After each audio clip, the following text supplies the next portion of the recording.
Cousine, elle n'est pas. Elle vient pour Non, le. elle vient par là. D'accord. Allez, bismillah.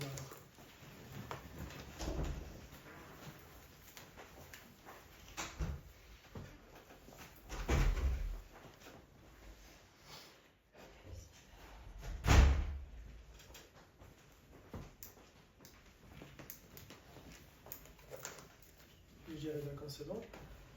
بسم الله اللهم صل وسلم وبارك واكرم وانعم على سيدنا محمد وعلى اله وصحبه وسلم تسليما. Alors du coup on reprend avec le cours, je crois que c'est le quatrième normalement, le quatrième cours où on va continuer quelques lieux à Al-Madina qu'on n'avait pas eu le temps de finir et ensuite on va passer à Makkah Inch'Allah. Est-ce que ça vous dérange pour voir ou pas? Non? Non, c'est bon pour tout le monde? Parfait. Du coup, concernant les différents lieux, là on est avec la bataille de Uhud. Uhud, c'est cette grande montagne que vous voyez ici, qui pour l'instant elle est restée intacte, mais ça fera partie des choses où plus tard, peut-être on ne pourra plus la voir un jour, parce qu'ils commencent à la détruire. Tout ça, ça aussi c'est Uhud. Et vous voyez ici, ils ont commencé à détruire, à l'aplatir, pour construire différentes habitations. Ils ont un projet de détruire une partie en tout cas de Uhud, et peut-être que beaucoup plus tard, ils décideront de le raser complètement. Uhud est grand, hein, c'est pas que ça.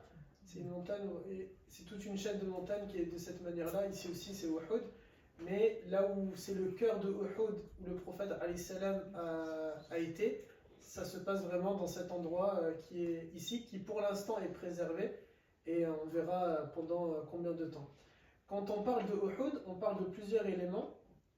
Ici, c'est là où il y avait le centre-ville à l'époque du prophète alayhi salam avec sa mosquée. On est donc vraiment dans l'endroit là où il vivait. Et une fois, il y a eu la bataille de Uhud.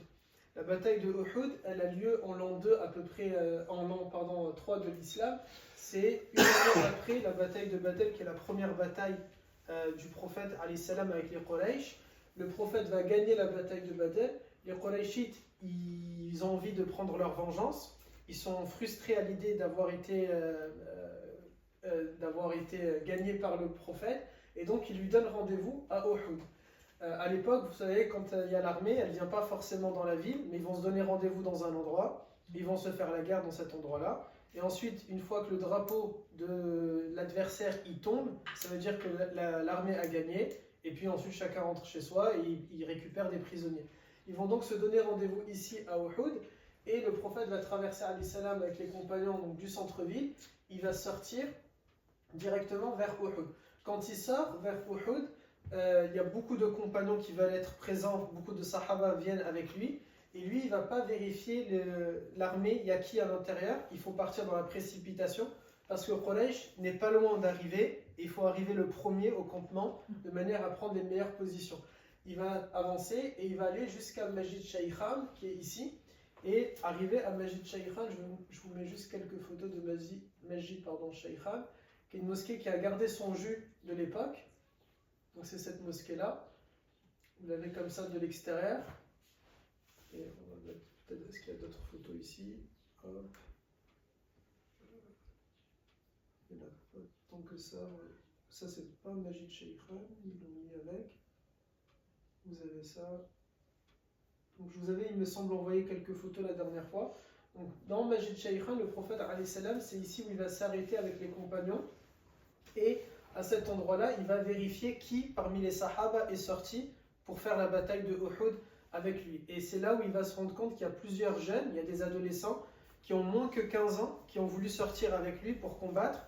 Et il va leur demander de faire demi-tour, de rentrer, parce qu'il ne peut pas les accepter dans la bataille. Il fallait minimum avoir 15 ans. Ça s'est passé à Masjid Shaykhan. Il va dormir à Masjid Shaykhan avant le lendemain de continuer son chemin et de partir jusqu'à Uhud. Il va donc faire la prière ici, peut-être de Isha, on n'est pas sûr, mais en tout cas la prière de Fajr, il va la faire à Masjid Shaykhan, et ça fait partie des mosquées, Inch'Allah, que l'on pourra nous visiter, dans lesquelles on pourra prier. Ça nous montre à quel point, on l'avait dit la dernière fois, il y a beaucoup de mosquées qui ont existé du temps du prophète. Celle-là, elle n'existait pas encore en réalité, c'était juste une mosalla, un espace vide. Il va faire la prière, et puis ensuite les compagnons décident de la bâtir pour en faire une mosquée, un masjid, de manière à ce que lorsqu'on va à Masjid Shaykhan, alors on se rappelle que le prophète alayhi salam était à cet endroit. Puis ensuite, il va à Uhud. Quand il arrive ici à Uhud, donc tout ça, bien sûr, c'était pas construit, c'était totalement vide. il va regarder la composition à peu près du terrain, comment elle est, et il va dire aux compagnons de s'installer ici, ce qu'on appelle maintenant Masjid Sayyid al-Shuhada. Son armée va être positionnée à cet endroit-là. Et ici, il y a ce qu'on appelle le mont des archers, Jabal Aynayn. C'est la petite montagne qui s'appelle Aynayn. Et il va demander à 50 compagnons, 50 sahaba, vous allez monter en haut et vous allez rester ici. Et ce sont que des compagnons qui peuvent tirer à l'arc avec les arches. Et ils ont une capacité de tir à peu près de 300 mètres. Donc ils peuvent atteindre pas mal de zones tout autour. Et le prophète alayhi salam va leur dire, quoi qu'il arrive, même si vous voyez Quraysh manger notre corps et le déchiqueter, vous n'avez pas le droit de descendre de cette montagne-là. Vous devez y rester jusqu'à ce que je vous donne la permission de descendre. Il sait, Nabi alayhi salam, on voit qu'il sait qu'ils vont désobéir et donc il insiste sur ça. Même si vous les voyez me déchiqueter, vous devez rester sur cette bataille-là. Les Sahaba sont positionnés ici, dans Masjid Sayyid al-Shuhada, on va y rentrer.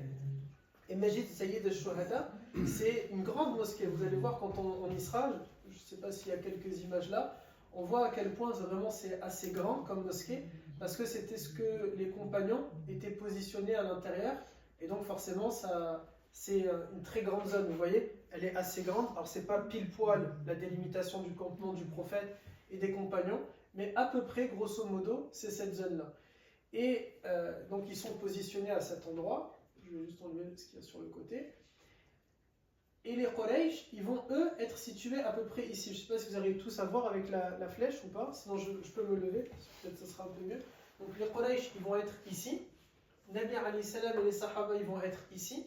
Et il y aura quelques Sahaba, 50 compagnons qui seront ici. Il va y avoir la bataille et les compagnons, à peu près en moins d'une heure, ils vont réussir à gagner les Qurayshites qui vont se mettre à fuir un peu partout dans les trois directions. En moins d'une heure. Là, les compagnons, puisqu'ils se disent on a gagné, alors ils vont commencer à prendre le butin, à prendre les différentes armures, trésors, argent que Quraysh a ramené. Et ceux qui sont positionnés ici, 40 d'entre eux, ils vont se dire les autres ils sont en train de récupérer les différentes richesses et nous on est bloqués, on va se retrouver sans salaire. Parce que les militaires à l'époque, ils n'ont pas un salaire de l'État, mais c'est quand ils partent à la guerre, ils récupèrent à la fin de la bataille les différentes choses et c'est ça leur salaire. Donc du coup, ils vont vouloir descendre. Le compagnon qui est en charge ici, Abdullah, il leur dit il ne faut surtout pas descendre. Eux, ils ne veulent pas l'écouter. Et à ce moment-là, 40 compagnons, ils vont descendre. Et ici, donc, vous voyez, ici, on voit pas mal de verdure. Tout ça, c'est ce qu'on appelait Wadi al-Qanat. Wadi al-Qanat qui était vraiment très dense de palmiers. Il y avait énormément de palmiers. Maintenant, il ne reste pas grand-chose parmi ces palmiers-là, on en a que ici, mais c'était très dense de palmiers, et donc c'était facile de se cacher ici. C'est là où Khalid ibn al-Walid il va se cacher avec des cavaliers. Bien, t'entends bien. C'est bon. Mettez-vous avec... Il y a de la place, il y a de la place. Je me mets là. Comme ça, je ne vous tourne pas le dos. Ça te dérange pas là? Non, bien sûr. Du coup, ici, Khalid ibn al-Walid, quand il va se cacher, c'est tellement dense avec les grandes feuilles d'arbres qu'il n'est pas repéré par les compagnons qui sont ici.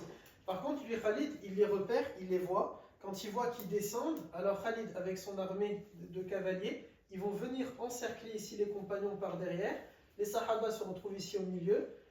Khalid va arriver par derrière et les autres Quraysh qui avaient fui, ils se disent là on a une occasion de regagner la bataille.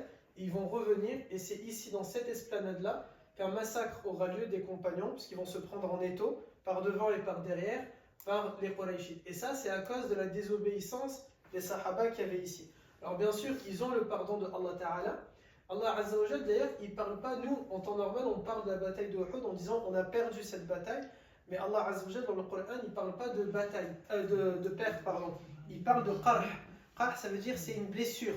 C'est quelque chose qui a un peu fait du mal à la fierté des musulmans, qui a un peu causé la peine des musulmans, mais c'est pas, Allah Azza wa Jal, en tout cas, lui ne le considère pas comme étant une perte, même si lui, le prophète alayhi salam, il a parlé d'une défaite le jour de Uhud. Et quand ça s'est passé de cette manière-là, les compagnons, il y a eu un grand chaos, un grand désordre, parce qu'ils étaient en train d'être attaqués un peu partout. Donc certains vont fuir par là, et un peu partout. Et Quraysh, ce qu'ils vont faire, c'est qu'ils vont prendre les corps des compagnons et il va se passer ce que le prophète craignait. Ils vont véritablement commencer à déchiqueter les compagnons les uns après les autres, en leur arrachant des bras, en les éventrant, etc. Et en voyant ça, donc le prophète et certains compagnons vont partir en courant et ils vont partir se réfugier dans une montagne qui est juste ici, dans cette montagne-là. On l'appelle Uhud, la grotte de Uhud, mais il faut savoir qu'il y a plein de grottes dans Uhud.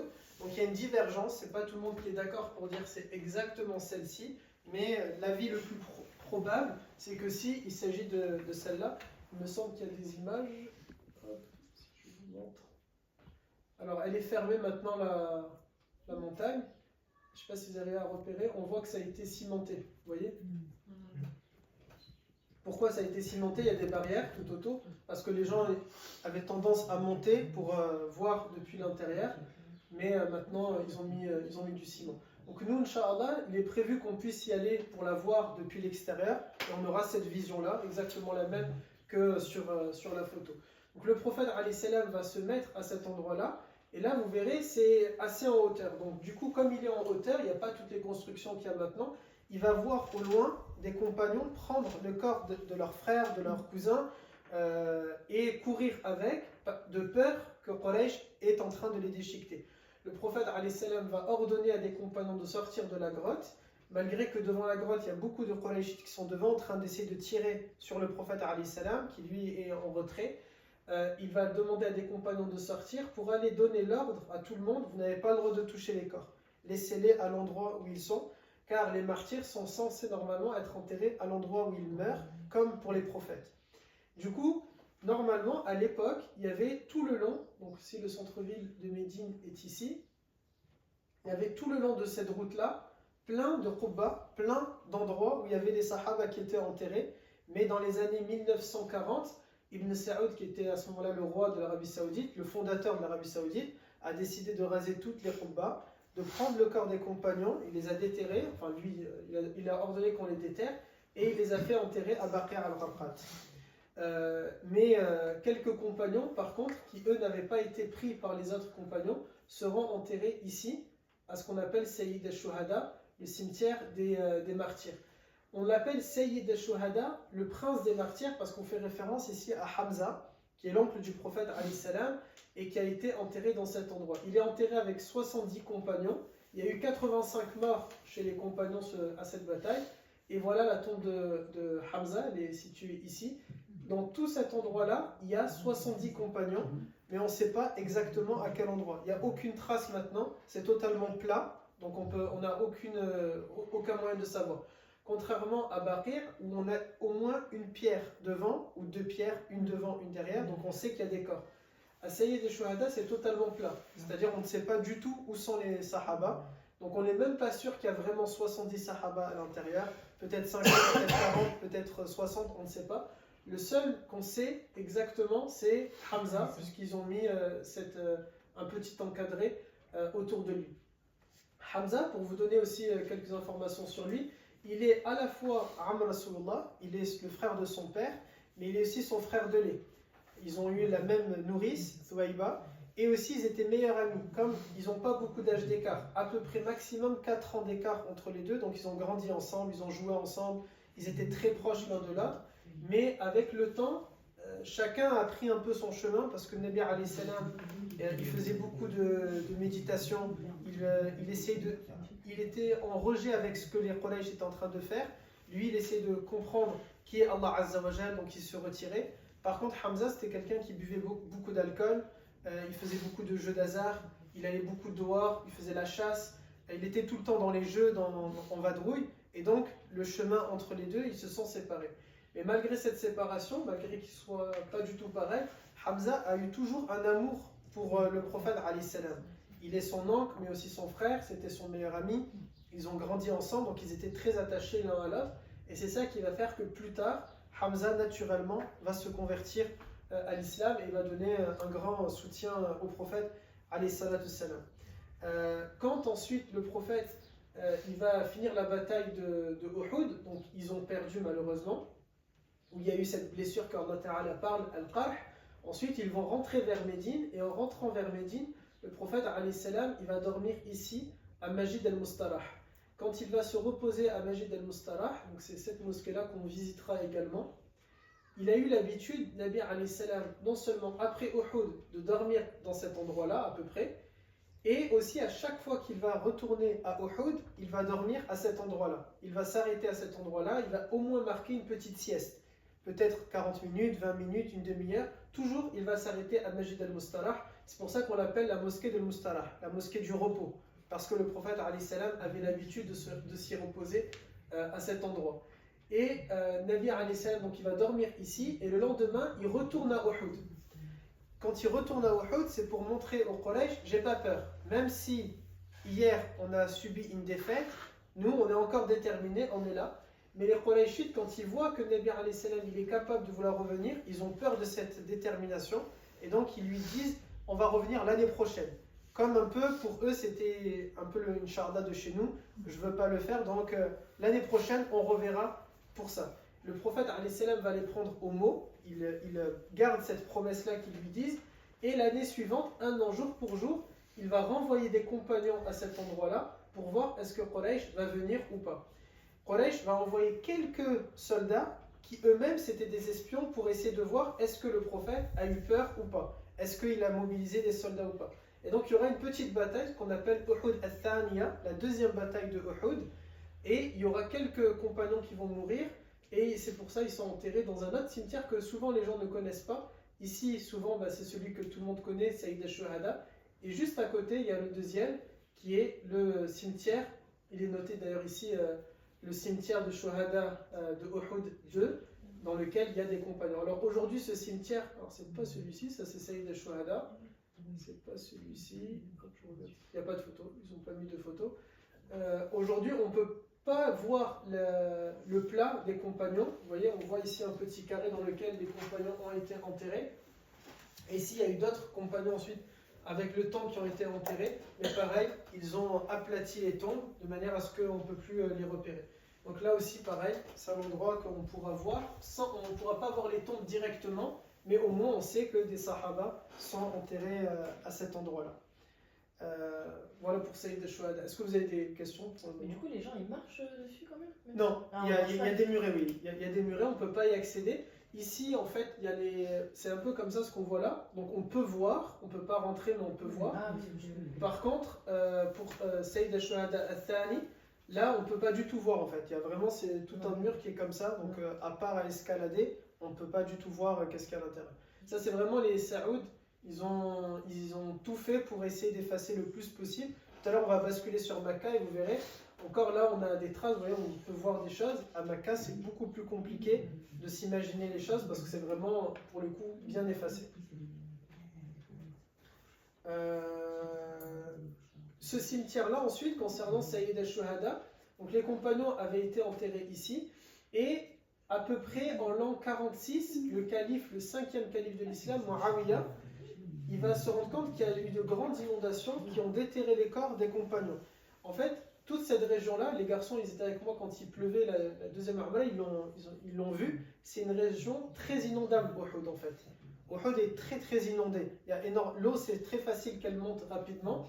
Et donc, ce qu'ils ont fait, c'est que le mont des Archers qu'il y a ici, ils l'ont surélevé de manière à ce qu'il n'y a pas les inondations. Et Muawiyah également, pour ne pas que les compagnons soient inondés, il va décider comment on appelle ça, de rempoter avec énormément de terre pour surélever cet endroit-là, de manière à de nouveau réenterrer les compagnons. Et Muawiyah et les compagnons qui ont assisté à ça, ils ont vu le corps de Hamza par exemple, encore avec du sang en train de couler, et d'autres compagnons notamment. C'est pour ça qu'on sait qu'il y a d'autres compagnons, pas que Hamza. Et cet événement-là, il me semble vous l'avoir déjà raconté lors de nos rendez-vous, il s'est repassé en 1940. En 1940, de nouveau, il y a eu des fortes inondations dans cette zone-là. Vous voyez toutes les plaines, c'est pour ça que c'est très vert, parce que ça récupère pas mal l'eau.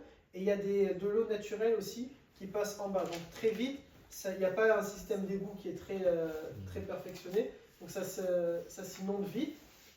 En 1940, les savants ont réenterré les compagnons en surélevant encore une autre fois. Et pareil, là, les savants ont tous attesté, toutes tendances confondues, du soufi au salafiste, ils ont tous considéré que les compagnons étaient avec leur chair encore intacte, et quand ils ont porté Hamza, ils ont dit, un des compagnons qui est Ibn Baz, a dit quand j'ai attrapé Hamza par le bras ici, Hamza est mort en se tenant de cette manière-là, avec la lance, en enlevant ça, le sang a giclé, et du coup ils l'ont reposé de cette manière-là. Et ça c'est le verset qui nous dit, dans le Coran, ne dites pas de ceux qui sont morts sur le sentier de Dieu qui sont morts, bal ahya'un 'inda rabbihim, et ils sont bel et bien vivants auprès d'Allah, mais d'une manière que nous on ne comprend pas, on ne saisit pas cette manière-là. Donc ça c'est concernant Sayyid al-Shuhada. Juste je vérifie si j'ai rien oublié concernant tout ça. Alors il y a qui d'autre qui est enterré? On sait qu'à Sayyid al-Shuhada il y a par exemple Abdallah ibn Jahsh. Abdallah ibn Jahsh, c'est le cousin du prophète et c'est son beau-frère aussi, puisque le prophète s'est marié avec Zaynab, sa cousine. Donc il y a Abdallah ici, qui est son cousin et son beau-frère qui est enterré dans cet endroit-là. Et d'autres compagnons, il me semble, j'ai noté par exemple Mus'ab ibn Umayr. Aussi, cet endroit-là, cette esplanade, c'est l'endroit où un compagnon qui est assez connu, qui s'appelle Hanzala al-Ghasil, il va mourir. Hanzala, c'était qui? C'est un compagnon, il était très moche. Je ne le dis pas en me moquant de lui, c'est lui-même il le dit, et tous les sahaba disaient de Hanzala, c'est le plus moche d'entre nous, et c'est le moins beau de tous les sahaba, à peu près 100 000 compagnons. Et Hanzala, tellement il n'était pas beau, il veut à chaque fois se marier, il n'y a personne qui veut de lui. Donc il demande la main, et les gens ils ne le reçoivent même pas à la maison, c'est niet, hors de question directement. Et donc Hanzala, au bout d'un moment, comme il se dit personne ne veut de moi, il est parti voir Nabi alayhi salam plusieurs fois, pour lui dire, Ya Rasulallah, personne ne veut se marier avec moi, permets-moi alors de faire zina parce que je ne vais pas rester sans me marier. Le prophète lui disait non, non, non. Et au bout d'un moment, parce que le prophète a eu de la peine pour Hanzala, il lui a dit, tu vas aller dans telle maison et tu vas leur dire que tu viens demander la main de leur fille, qui était une sahabiya bien sûr. Ses parents étaient des sahaba également, en leur disant, c'est le prophète qui me demande de me marier avec toi. Donc quand Hanzala y va, il toque, le compagnon qui ouvre la porte, il voit Hanzala. Hanzala, lui, bien sûr, il est trop content, tout heureux. Il se dit, ça y est, je vais enfin me marier. Et il dit au compagnon, Nabi alayhi salam, il m'envoie pour demander la main de ta fille. Donc là, le compagnon, il est gêné, le père. Il se dit, je ne peux pas dire non, parce qu'il vient du prophète. Il regarde son épouse, une sahabiya, elle-même, elle est gênée. Et la fille qui est derrière, elle dit, je l'accepte, parce qu'il vient de la part du prophète, alayhi salam. Donc Hanzala, il est super content, il rassemble toutes ses économies, il veut faire un énorme mariage tellement il est vraiment content. Il a attendu ça depuis longtemps, de se marier et de fonder un foyer, une famille. Et il va inviter, donc tout ça, ça se passe dans le centre-ville de Médine. Il vit donc avec tous les compagnons dans cette zone-là. Et il fait son mariage. Et le soir, donc après le repas, il va rentrer dans sa nouvelle maison et là il y a le munadi, l'annonciateur, attention, il faut as-silah, prenez vos armes parce qu'il faut partir vite pour défendre l'état médinois parce que la guerre va éclater. Ici il y a deux versions. La version la moins authentique, c'est de dire que Hanzala a passé sa soirée et le matin vite il a fait l'odo et il est sorti pour aller à la bataille. Mais l'avis le plus sûr, c'est que Hanzala est parti directement pour faire sa bataille. L'un comme l'autre, on voit qu'il n'a pas pensé à sa famille, à son foyer qu'il attendait depuis longtemps. Dans les deux versions, très rapidement, il est parti, soit au bout de 2-3 heures, soit directement au combat. Et il est mort sur cette esplanade-là. Il est aujourd'hui enterré à Sayyid al-Shuhada lui aussi. Et quand il va être ici, quand son corps en fait était tout simplement posé, les compagnons ont dû fuir à cause de Quraysh. Lorsqu'ils vont revenir pour enterrer les Sahaba, ils vont trouver que Hanzala ibn al-Ghasil, il est totalement trempé, mouillé, comme si on l'a mis dans une piscine. Et Nabi alayhi salam, quand les compagnons vont lui dire Ya Rasulallah, regardez le corps de Hanzala, est-ce que eux, peut-être, ils ont dit c'était une forme de torture. Est-ce qu'ils ne l'ont pas mis dans de l'eau, il est mort de cette manière? Et Nabi va leur dire non, c'est les anges, ils se sont battus pour le porter. Ils l'ont monté dans les cieux et ils l'ont lavé avec de l'eau. C'est-à-dire l'eau qu'il y avait à ce moment-là, c'est une eau qui vient du paradis. Ce n'est pas une eau naturelle et normale, elle vient du paradis. Et Hanzala a été enterré du coup à cet endroit-là. Hanzala ibn al-Ghasil. Il n'avait pas d'autre nom aussi Non. Hanzala, lequel nom? Non, celui-là que vous avez Oui. raconté l'histoire qui est témoin chez tout, parce qu'à l'époque, il y avait un autre nom. Ah, d'accord, non. Peut-être Julaybib. Voilà. Il y a Julaybib aussi, c'est un autre compagnon, mais c'est pas exactement la même l'histoire. chose, Exactement. bon, d'accord. Mais lui aussi, c'est vrai. Voilà, Et ça. c'est pas un compagnon qui était connu pour sa beauté. Julaybib, lui, Il y avait une histoire aussi. il y a eu quelque chose comme ça où il n'était pas très beau, mais lui, il a pu se marier. Ah, et bah tout ça. c'est bon. Et J'ai Julaybib, confondu, en fait. il était aussi très pauvre comme compagnon. Ouais. Et c'est ensuite il va s'enrichir à travers une dua du prophète C'est alayhi bon. salam. Du coup, ça c'est ce qui s'est passé pour ici. Je vérifie ensuite que j'oublie rien, ça c'est bon. Et Oustad, Oui, avant, si un compagnon il avait, enfin, je sais pas, il avait besoin de quelque chose ou juste il avait une envie et qu'il demandait au prophète et que le prophète il était d'accord, ça veut dire qu'il allait l'obtenir. il allait l'obtenir directement, c'est ça. Mais le prophète alayhi salam, c'est pas toujours qu'il acceptait. Il leur demandait de faire les causes, de faire sabab, et ensuite il va faire dua pour eux. Il voulait qu'ils fassent cet effort-là. Et même les compagnons eux-mêmes, ils n'avaient pas tendance à lui demander, Ya Rasulallah, demande pour nous, mais eux ils faisaient dua, et si vraiment ils n'arrivent pas à l'obtenir, alors ils allaient le voir pour lui dire, Ya Rasulallah, j'aimerais ceci, j'aimerais cela. Par exemple, le compagnon qu'on est en train d'évoquer, lui il demandait, je veux devenir riche, et le prophète lui disait, c'est mieux pour toi la pauvreté. Et il redemandait, Ya Rasulallah, je veux devenir riche. Il lui disait, c'est mieux pour toi la pauvreté. Il lui répétait jusqu'au bout d'un moment, Nabi alayhi salam va lui faire dua pour qu'il s'enrichisse. Sauf qu'en s'enrichissant, il a oublié de donner zakat, il n'a plus voulu donner zakat, et ensuite le prophète est mort en étant en colère contre lui. Et vous voyez, donc c'est. Et ensuite, quand il a voulu la donner à Abu Bakr, la zakat, en disant, je regrette, Abu Bakr a dit, je ne l'accepte pas de toi. C'est un sahabi, il rentre au paradis, il est pardonné par Allah Ta'ala, Dieu est satisfait de lui, mais il a commis quand même une erreur. Abu Bakr a dit, moi je ne prends pas de ton argent. Omar pareil, donc pendant à peu près 13 ans, aucun compagnon ne voulait de son argent. Uthman, pendant plusieurs années, il a refusé la zakat, jusqu'au bout d'un moment il a eu de la peine, il a dit, ok je prends ta zakat. Et là il a été vraiment soulagé par rapport à ça. Ensuite, concernant Uhud, c'est une montagne, on l'a déjà évoqué, on a déjà dit quelques éléments, on va encore en dire concernant cette montagne. Uhud, c'est une montagne que le prophète, alayhi salam, dès qu'il partait en voyage et il va revenir, il la voit de loin parce qu'elle est assez grande et directement il va presser son cheval pour accélérer. Dès qu'il voit Uhud, il veut accélérer absolument à ce moment-là. C'est comme pour dire, c'est la frontière avec Médine à l'époque et donc vite, il faut rejoindre Médine. Bon, nous, malheureusement, l'avion il ralentit généralement parce qu'il faut bien qu'on atterrisse. Donc, il ne peut pas donner un coup de gaz. Mais admettons, pourquoi pas, s'imaginer un jour ils font ça, ils donnent un petit coup de gaz et ensuite de nouveau ils ralentissent. Concernant Uhud, le prophète l'utilisait aussi souvent pour faire al-mizan, pour faire la pesée des choses. Quand il veut dire que vous allez avoir autant de hasanat, il disait comme la montagne de Uhud. Par exemple, il dit celui qui va marcher derrière un corps, qui va une salat janaza, et il va assister à l'enterrement, alors il aura 2 montagnes de Uhud de hasanat. Mais s'il part avant qu'on le met sous terre, il n'aura qu'une montagne de Uhud de hasanat.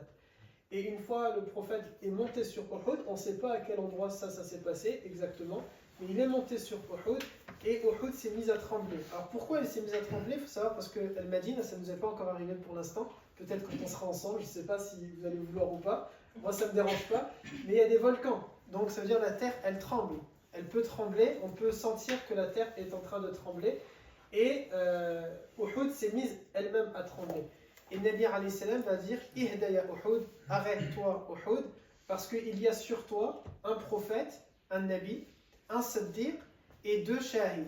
Et il y a sur toi un prophète, c'est lui. Il y a un véridique, c'est Abu Bakr. Elle s'est enclenchée toute seule. Elle s'est en train de couler. Après, ça s'arrête. Du coup, il y a un prophète, un véridique. Le véridique, c'est Abu Bakr. Pourquoi il est véridique? Parce que le Nabi alayhi salam a dit toute personne à qui j'ai fait da'wa pour lui dire je suis Rasulallah, toute personne, elle a hésité. Certains, ils ont réfléchi quelques secondes, d'autres pendant des jours, des mois, des années. Sauf un qui directement quand je lui ai dit Anna Rasulallah, il a directement dit je crois en toi. Et ça c'est Abu Bakr.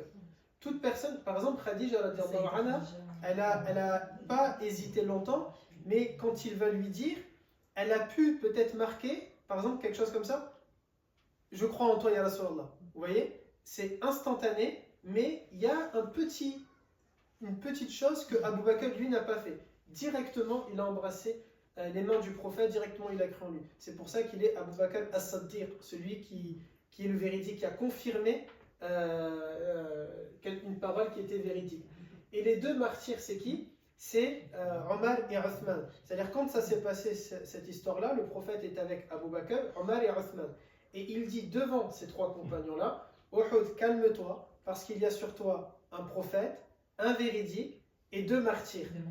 Et Omar et Uthman comprennent que c'est eux les martyrs, parce que tout le monde sait qu'il s'appelle Abu Bakr al-Siddiq, tout le monde sait qu'il est le prophète, donc ils ont compris, ils se sont regardés, ils ont compris, on va tomber martyr. Sauf que eux, ils étaient contents, parce qu'ils se sont dit, bah, c'est dans la bataille, on va être des shuhada, sauf que ça s'est passé différemment. Omar a été assassiné pendant la prière de l'Fajr, et Uthman a été assassiné pendant qu'il lisait le Coran. Donc vous voyez, ça s'est passé de manière différente. Mais Nabi alayhi salam a annoncé à l'avance ce qui allait se passer. Donc ça, c'est pour la montagne de Uhud. Est-ce que vous avez des questions pour l'instant? Si on meurt pendant qu'on prie, et même maintenant, on est martyr. On peut avoir le degré de shahid, mais chez les shuhada, il y a plusieurs degrés. Par exemple, si on meurt noyé, on est shahid. Si on meurt parce qu'on a été assassiné, on est shahid. Si on meurt d'une maladie de l'estomac, on est shahid. Mais ce n'est pas le même degré que ces shuhada-là. Ces shuhada-là, qui meurent sur le champ de bataille à l'époque, quand l'État musulman existait, etc., c'est plus le cas maintenant, eux, ils peuvent sauver 70 personnes de l'enfer. Les autres, non. C'est-à-dire celui qui meurt noyé, même s'il a le statut de shahid, il ne peut pas sauver des gens. Celui qui meurt d'une maladie de l'estomac, même s'il meurt shahid, il ne peut pas sauver des gens. C'est juste, on va dire, c'est peut-être un petit plus pour eux le jour du jugement, mais ce n'est pas une garantie pour eux de rentrer au paradis ou d'avoir leurs péchés pardonnés ou quoi que ce soit. Ça, non. Ça ne veut pas dire ça. Donc ça, concernant Uhud. Quoi d'autre? Le prophète, par exemple, concernant Uhud, un jour, il dit à un compagnon qui est Abu Dhar al-Ghifari, il lui dit, il marche à côté de Uhud, il lui dit à Abu Dhar, si Allah Azza wa Jal va me donner la taille de Uhud en or, je ne vais pas le garder plus que 3 jours avec moi, parce que je ne veux pas rencontrer Allah alors que j'aurai une richesse. Mais si Allah me le donne, je vais en donner comme ça, comme ça, comme ça, et il fait dans tous les sens, il dilapide. Et il dit ensuite à Abu Dhar, parce que les premiers à rentrer au paradis, ce seront les gens pauvres. Et donc il nous montre ici, même si on avait cette montagne-là de richesse, on n'est pas censé normalement la garder. En tout cas, il faudrait en principe donner le plus possible. Bien sûr, on peut profiter, c'est le cours qu'ils ont eu ce matin, on peut en profiter, mais il faudrait normalement donner le plus possible fis sabilillah. Je vérifie que je n'ai rien oublié. Et puis voilà, concernant Uhud. Ensuite, un autre lieu, c'est la montagne, c'est pas la montagne, désolé, c'est la ferme de Uthman ibn Affan et Bir Uthman. Alors, toute cette zone-là, vous voyez là où vous avez des palmiers, c'est pas pile poil, mais à peu près. Toute cette zone-là, on considère que c'était un grand terrain qui appartenait à Uthman ibn Affan. Uthman était très riche, c'est l'équivalent maintenant d'un milliardaire à peu près. Donc il était extrêmement riche. Et au bout de sa propriété, il y avait un puits qui s'appelait Bir Rumat. Pourquoi Rumat? Parce que c'était un Israélite qui s'appelait Rumat, c'était son puits, donc on appelait ça tout simplement le puits de Rumat. Et ce puits-là, c'était le seul dans cette zone-là. Les compagnons ne vivaient pas tous dans le centre-ville. Ici, pour nous, c'est à côté, on le fait en taxi en 10-15 minutes, mais pour eux, c'était un peu plus compliqué, et donc ils vivaient certains dans cet endroit-là. Et dans cette zone-là, ils n'avaient que ce puits-là, sauf que Rumat, il a décidé à un moment donné de monter le prix de l'eau et de le vendre assez cher. Eux, ils n'avaient pas le choix pour boire, pour leurs champs agricoles, ils étaient obligés de dépenser des sommes. Et au bout d'un moment, ils sont venus se plaindre auprès de Nabi alayhi salam pour lui dire Rumat, il est en train de nous vendre l'eau très chère, on ne sait pas comment faire, ou alors on va perdre énormément d'heures pour aller dans un puits ici, dans un puits là-bas, alors qu'on a un puits qui est juste à côté. Le prophète alayhi salam, parce qu'il est adil, il est juste, il ne va pas dire à un Israélite juste parce qu'il est israélite, je saisis ton puits et tant pis pour toi. Même si c'est le chef de l'État, il va voir Rumat, il va lui dire est-ce que tu veux le vendre à la communauté? Est-ce que tu veux le vendre à l'État? Sauf que l'État n'est pas riche, le prophète lui-même n'est pas riche. Romat, lui, il accepte de le vendre à un prix très élevé. Et là, le prophète alayhi salam va dire, celui qui va m'acheter ce puits-là, alors je vais lui donner une grande récompense pour après. Et là, Uthman, bien sûr, il fonce auprès de Romat, il achète le puits et il le donne au prophète alayhi salam, qui lui le met au service de toute la communauté musulmane. Et en échange, Nabi alayhi salam va dire à Uthman, Allah Ta'ala vient de te promettre une source d'eau dans le paradis. Et donc on aura tous, chacun d'entre nous, quatre rivières, une de lait, de miel, de vin, où on ne tombe pas alcoolique, et d'eau. Eh bien, Uthman, lui, on a une cinquième, il aura une rivière à lui encore de manière seule pour lui. Pourquoi? Par rapport à ce puits-là.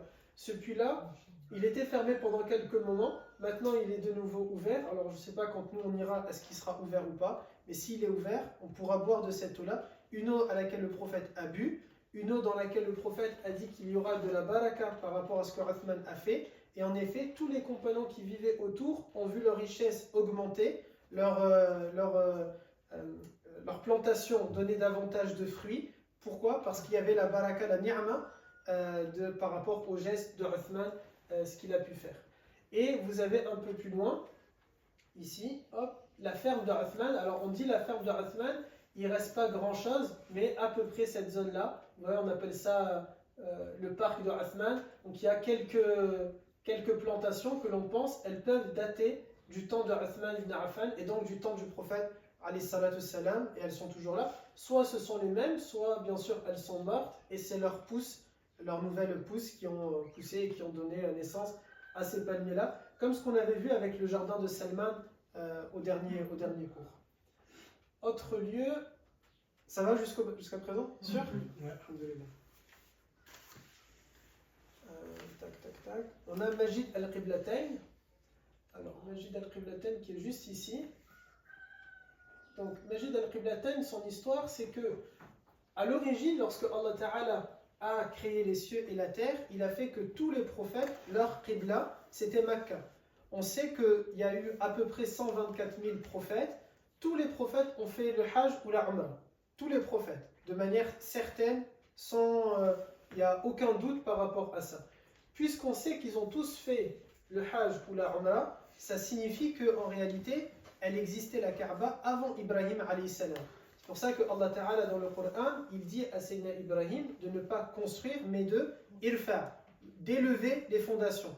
Elle existait la Kaaba, mais elle a été détruite avec le temps, soit avec le déluge, soit avec tout simplement les guerres, soit avec des inondations, etc., etc. Même si elle n'était pas debout, les prophètes qui ont fait le Hajj ou la Umrah, ils ont quand même tourné autour de la zone que Allah Ta'ala leur a indiquée, ou Sayyidina Jibril leur a indiqué, comme étant la zone du Haram, la zone autour de laquelle il y a cette maison que Allah Ta'ala dit Awalan bayti udi'a linnas, la toute première maison qui a été destinée aux gens pour qu'ils puissent adorer Allah Azza wa Jal. Mais plus tard, Allah Ta'ala a décidé que la qibla de la prière va changer. Ce ne sera plus vers Mecca, mais ça sera vers Masjid al-Aqsa, vers Al-Quds. Et donc, à partir de là, c'était déjà le cas à partir de Sayyidina Isa alayhi salam, sa direction, c'était Jérusalem. C'est pour ça que toutes les anciennes églises qui datent de cette époque-là, elles sont construites en direction de Jérusalem. On appelle ça des églises d'Orient. Elles sont vraiment dans cette direction-là. Mais plus tard encore, le prophète, alayhi salam, lorsqu'il a dû quitter Mecca, ce qui s'est passé en fait, c'est que quand il était à Mecca, si je le mets de cette manière-là, on voit mieux. Hop. Donc vous avez Jérusalem qui est ici, et vous voyez ce trait-là, si je fais comme ça, jusqu'ici. Donc le prophète, quand il était ici à Mecca, il va tout simplement se mettre, si la Kaaba c'est ce carré-là, il peut en soi prier pour être à Jérusalem, de ce côté-là, et tout droit vers Jérusalem. Mais il avait l'habitude de se placer devant la Kaaba, de sorte que la Kaaba soit toujours dans la ligne droite de sa qibla. Comme s'il veut mettre la Kaaba devant et après Jérusalem. Tellement il a aimé la Kaaba. Mais la qibla, c'était Jérusalem. Mais toujours, il veut prier devant la face qui est en direction de Jérusalem. Sauf que quand il doit quitter Mecca pour se rendre à Médine, il ne peut plus faire ça. Parce que la Kaaba est derrière lui et la Qibla maintenant, elle est devant lui.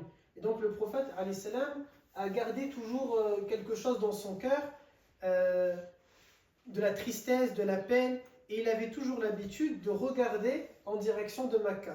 Alors Allah Ta'ala va décider, Dieu dit d'ailleurs dans le Coran, on t'a vu tourner ton visage de partout dans les cieux pour la rechercher, alors à partir de maintenant, tourne ton visage, et les croyants tournent leur visage vers Mecca al-Mukarrama. Quand ça va arriver, vous voyez le volcan est ici, quand ça va arriver, le prophète alayhi salatu salam, il va faire la prière de l'Fajr au Haram al-Madani, donc dans sa mosquée, et entre la prière de l'Fajr et de Dhuhr, Sayyidina Jibril alayhi salam va venir pour lui dire Allah Ta'ala a changé la Qibla et maintenant elle est en direction de Mecca.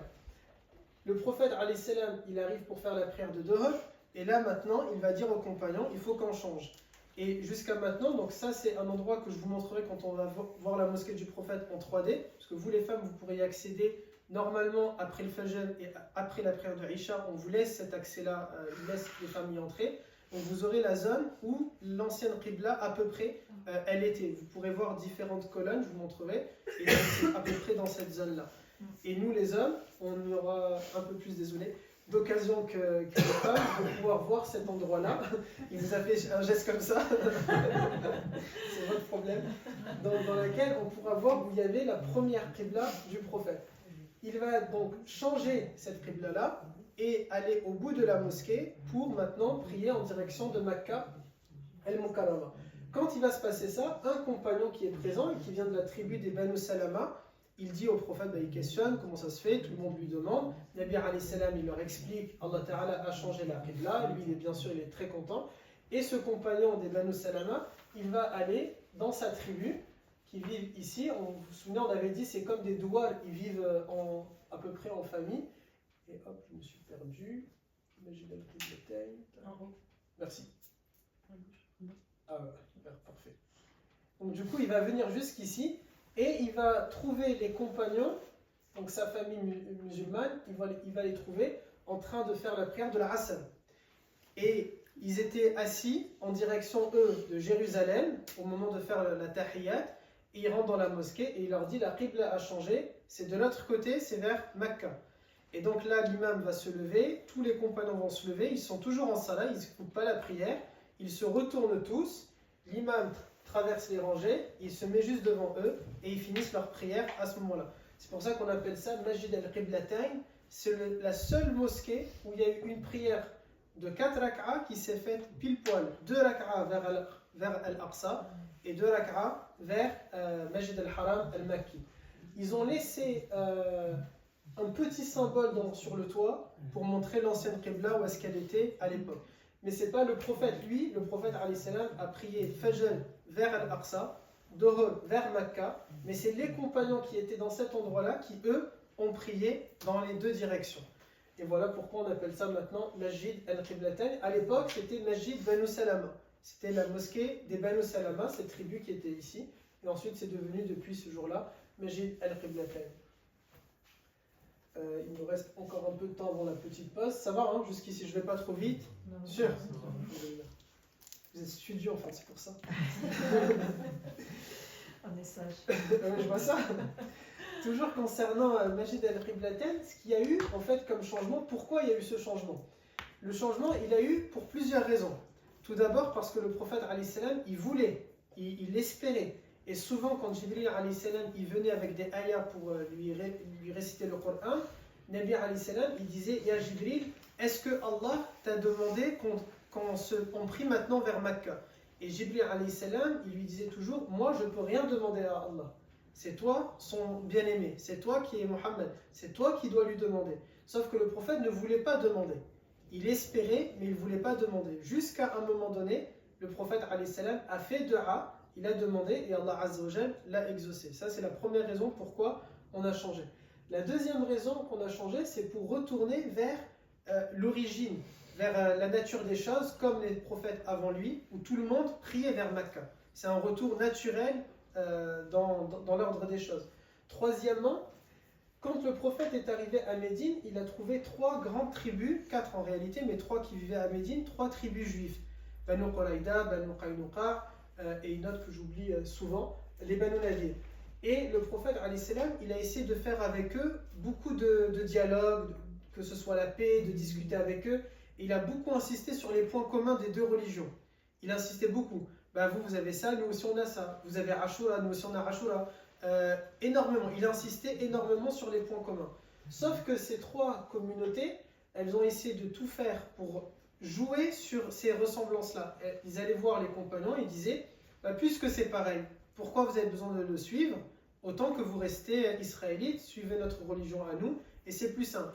Comme le prophète alayhi salam a vu qu'ils ont joué sur les points communs, alors il fallait marquer une rupture nette entre les deux religions, et voilà pourquoi Allah Ta'ala va ensuite changer la qibla, puisque eux les Israélites continuent de prier vers Jérusalem, et nous maintenant on prie vers Makkah al-Mukarram. Autre raison également, c'est parce que quand on regarde de cette manière-là, donc les compagnons quand ils sont à Médine, ils étaient en train de prier, donc ils ont quitté Makkah, voilà ici, ils ont quitté cet endroit-là, ils sont venus se réfugier ici, et ils regardent vers Jérusalem. Et quand ils regardent vers Jérusalem, qui est content? C'est Quraysh. Quraysh, ils se disent, on est débarrassé du prophète, il est parti, et il n'a plus ses adorations ici. En priant de nouveau vers Makkah, c'est comme un message qui est lancé à Quraysh, on va revenir un jour. Makkah nous appartient. Donc on est peut-être loin de vous maintenant à 500 km, mais 5 fois par jour, on regarde dans cette direction-là, et donc un jour, on va revenir. Autre chose, pendant tout ce temps-là, où les compagnons vont prier, il faut savoir que dans la Qibla, dans la Kaaba, il y a toujours les statues. Mais ça n'a pas empêché les musulmans de prier dans cette direction-là. Et ça, alhamdulillah, c'est une ni'ma de Allah Azza wa Jal, car demain, si un fou décide de mettre sa photo à l'intérieur de la Kaaba, ou astaghfirullah, je ne sais pas, son corps d'être enterré à l'intérieur de la Kaaba, pour nous, ça ne va rien changer. Notre Qibla, elle reste notre Qibla. Comme les compagnons pouvaient prier alors qu'il y avait des statues dedans, simplement, ils savent dans leur esprit, on tourne autour de la Kaaba, mais on n'adore pas les statues, et on prie dans cette direction, mais on n'adore pas Al-Asnam. Donc si demain un fou décide de faire pareil, à ce moment-là, pour nous, ça ne va rien changer. Autre chose, avec le changement de la Qibla, c'est la première fois qu'il va se passer ce qu'on appelle un nasr dans le Coran. Dis-moi. Vous pensez que ça va arriver, que quelqu'un veuille être enterré dans la Kaaba? J'espère pas. Je sais pas. Je sais pas. On sait jamais. Ils ont tendance à faire sortir de leur descendance des princes un peu bizarres. Ouais. Donc peut-être un jour. En tout cas, ils ont mis à l'intérieur de la Kaaba, il y a des tableaux et tout ça. Pour l'instant, il n'y a pas de leur photo ou quoi, mais peut-être un jour ils vont décider. Peut-être pas, ils n'oseront pas le faire directement. Mais un cousin éloigné leur offre un portrait, leur dit tiens, je le mets. Et eux, ils vont dire bah ça se fait pas, on va pas dire non. Et il me l'a offert, vous voyez, peut-être ce genre de choses. Aujourd'hui, dans la Kaaba, il n'y a rien. Il y a juste un meuble. Il y a quelques tableaux autour qui retracent l'histoire de sa construction. Il y a un petit meuble à peu près de cette taille-là. Mais bon, désolé, hein, les Kesbi en or et tout ça, c'est pas comme ça. Il y a de la concurrence. Et dedans, en fait, il y a des cadeaux. C'est à chaque fois quand il y a un chef d'État, un ministre, un premier ministre qui vient faire la Umrah, le roi du Maroc par exemple, eux, ils ont le droit de rentrer à l'intérieur et donc on leur donne des cadeaux qui sont posés à l'intérieur de la Kaaba. Comme un geste pour dire je t'offre quelque chose qui est resté depuis tout ce temps à l'intérieur de la Kaaba. C'est des cadeaux, c'est les Saoudiens ils décident, donc ça peut être de beaux tissus, ça peut être de l'or, ça peut être des loukoum turcs, je sais pas.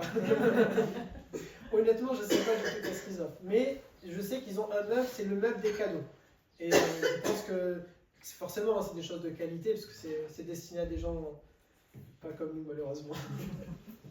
Pas aux voyageurs. Hein? Non, On l'espère pas. Non, je pense pas. Non, pour nous, c'est mort, ça c'est sûr. Quand il y a eu le changement de Qibla, c'est la première fois qu'il va y avoir ce qu'on appelle un nasr. Nasr, c'est le fait que, c'est la toute première fois que ça va se passer, c'est le fait que Allah Azza wa Jal va dire quelque chose dans le Coran et ensuite cette chose-là, elle va être changée. Ça ne veut pas dire, bien sûr, que Allah Ta'ala s'est trompé, mais c'est juste qu'il va faire évoluer une règle. Ce qu'on appelle, en français, on appelle ça l'abrogé et l'abrogeant. Dans le Coran, il y a des versets qui ont été donnés, et ensuite Allah Ta'ala va mettre un nasr, un autre verset qui va venir dire ce verset, il n'est plus valable. Par exemple, je ne sais pas, Là, il y a un nouveau gouvernement peut-être qui va arriver. On espère un bon gouvernement. Et du coup, il y aura des nasr, il y aura des changements de règles, de lois qui vont abroger peut-être d'anciennes lois. Par exemple, la réforme des retraites, ils ont dit on va la supprimer, ce genre de choses. Allah Azza wa Jal a fait ça dans le Coran aussi. La toute première fois, c'était pour la Qibla. En nous disant d'abord de se tourner vers Jérusalem, et ensuite il y a un nasr, ça change, maintenant c'est vers Mecca. Par exemple, d'autres cas de nasr dans le Coran, c'est lorsque Allah Azza wa Jal, il demande à la femme, lorsque son mari va mourir, elle doit avoir 1 an de veuvage. Pendant 1 an, elle va faire al-huzn, le deuil. Ça a été changé par un autre verset qui va le descendre à 4 mois et 10 jours. Par exemple, pour l'alcool, il y a eu 4 étapes. D'abord, l'alcool était permis. Et Allah Azza wa Jal a simplement dit, dans l'alcool, il y a quelque chose de bien et quelque chose de mauvais. Si quelqu'un ne maîtrise pas le nasr, il va dire, ah ben, vous voyez, il y a la preuve que je peux le faire. Sauf que ce verset, il a été abrogé par un autre qui est venu dire, il y a plus de mal à l'intérieur que de bien. Puis ensuite, il y a eu un troisième nasr concernant ceci, qui était de la taqrabus salat wa antum sukara. On ne peut pas faire la prière en état d'ébriété, si on n'a pas toute cette tête, on est sous. Et ce verset-là, il a lui-même encore été avec un nasr qui est, où Allah Azza wa Jal a dit fashtanibu. C'est-à-dire c'est pire que le terme haram. Fashtanibu, c'est je ne peux pas être assis à une table et il y a une bouteille d'alcool même si j'en bois pas. C'est vraiment je dois m'en éloigner totalement. Fashtanibu, c'est par exemple je suis dans un rayon, s'il n'y a que de l'alcool dans le rayon, et je veux rien, il n'y a pas les chips que je cherche, il n'y a pas du Red Bull que je cherche, vraiment, on n'a pas le droit voilà, de passer. Fashtanibu, c'est même s'il y a un bar dans le trottoir et que ce n'est pas dangereux de marcher sur la route, je dois descendre du trottoir et je ne vais pas marcher à côté. C'est vraiment ça le fashtanibu, c'est-à-dire, parce que le porc par exemple c'est haram, mais si je veux lui faire un câlin, c'est pas haram. Juste, je ne vais pas prier avec les habits que j'ai et puis c'est tout. Mais en soi, il n'y a rien, c'est pas interdit. Si je veux mettre un porc dans mon jardin, c'est pas haram. Parce que le porc, j'ai le droit de le toucher. C'est pas gênant. Simplement, je ne vais pas pouvoir prier avec ça. Ou je ne peux pas le manger. Mais l'alcool, je ne peux pas du tout le toucher ou m'en approcher. Donc c'est un niveau qui est beaucoup plus pire que ça. Donc même dans un rayon, dans les magasins, il vaut mieux pas passer dans ce rayon-là. Sauf s'il y a quelque chose qu'on a besoin, il n'y a pas de mal. Bien sûr. Des fois, il y a les chips, ça peut- Exactement, donc il n'y a pas de mal. Juste on reste plus du côté des chips. Arrête. On regarde les chiffres, on regarde pas les... Voilà. On reste plus du côté de ce qu'on a besoin. Bien sûr, par exemple, je ne sais pas si vous êtes déjà allé dans le magasin métro, pour arriver jusqu'aux caisses, on n'a pas le choix que de pas de passer devant l'alcool. Bah là, tant pis, c'est pas gênant. On passe et on passe. Plusieurs rayons. Oui, c'est ça. Et tout le long à métro, c'est que de l'alcool. Bah là, tant pis, c'est pas gênant, on passe et on passe. C'est pas quelque chose de gênant. Mais idéalement, en effet, c'est vraiment, il faut s'en éloigner totalement. Le terme fashtanibu, il est beaucoup plus grave que le haram. Et voilà par rapport à ça. Là, c'est l'heure de la pause, pile poil. Vous gagnez même 1 minute de pause. Ah, c'est bien ça. Tu peux couper. Ça a été au